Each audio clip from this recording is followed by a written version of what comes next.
భూపాలపల్లికి చెందిన రాజలింగమూర్తి హత్య రాజకీయ ప్రకంపన రేపింది.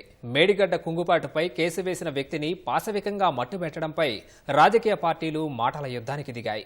ముమ్మాటికి బీఆర్ఎస్ నేతల ప్రోద్బలంతోనే రాజలింగమూర్తిని హతమార్చారని కాంగ్రెస్ ఆరోపించగా గులాబీ పార్టీ తిప్పికొట్టింది. దోషులు ఎంతటి వారైనా కఠినంగా శిక్షించాలని బీజేపీ డిమాండ్ చేసింది.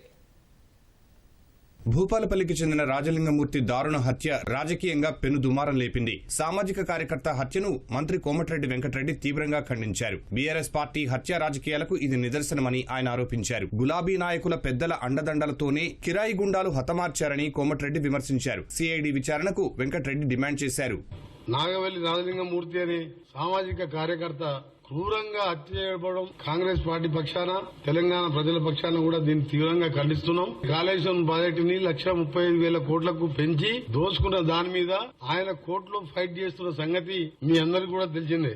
టీఆర్ఎస్ హత్య రాజకీయాలు, టీఆర్ఎస్ కుళ్ళు రాజకీయాలతో పాటు మా ప్రభుత్వం వచ్చిన 2-3 రోజులకెళ్లే ఈ ప్రభుత్వం ఉండదు, ఈ ప్రభుత్వాన్ని అప్రతిష్ట పాలు చేసే కార్యక్రమం పెట్టుకుని అవన్నీ ఒకవైపు, కానీ నిన్న జరిగిన ఈ హత్య 100% గంట వెంకటరమణారెడ్డి గారు చేపించిందే.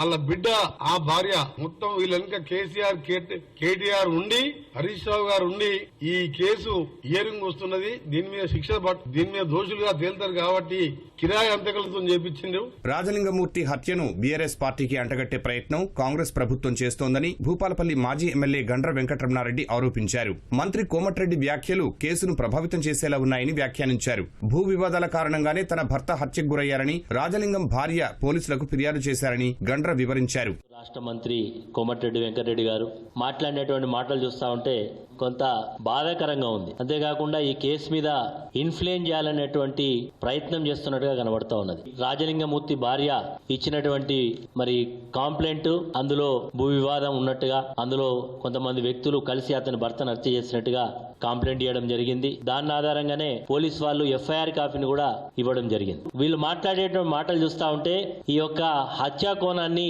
రాజకీయ దురుద్దేశంతో బీఆర్ఎస్ పార్టీ పైన, సాక్షాత్తు మాజీ ముఖ్యమంత్రి కేసీఆర్ గారి పైన, హరీష్ రావు గారి పైన, నా పైన చుట్టేటువంటి ప్రయత్నం చేస్తున్నట్టు కనబడతా ఉన్నది. రాజలింగమూర్తి హత్యను కేంద్ర హోంశాఖ సహాయ మంత్రి బండి సంజయ్ ఖండించారు. ఈ విషయంలో రాష్ట్ర ప్రభుత్వం తన నిజాయితీని నిరూపించుకోవాలని సూచించారు.